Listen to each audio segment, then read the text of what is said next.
Hey there. So, we've got a bit of a problem here.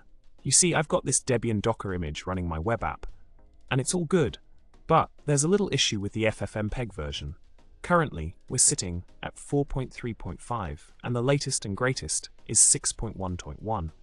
So, how do we update this ffmpeg version in our Docker file when building the image?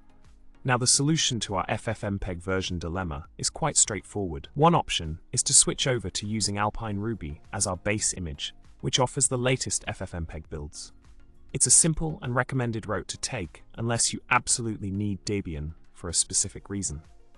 Alternatively, you could create your own Ruby container based on a different distro that has access to the latest ffmpeg version and the Ruby version you need.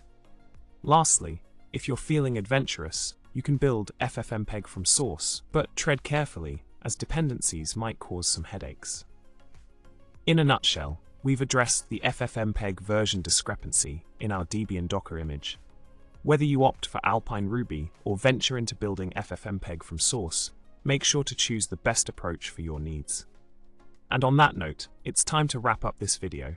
Don't forget to hit the subscribe button, give this video a thumbs up, and drop a comment below with your thoughts or any witty remarks you might have. Catch you in the next one.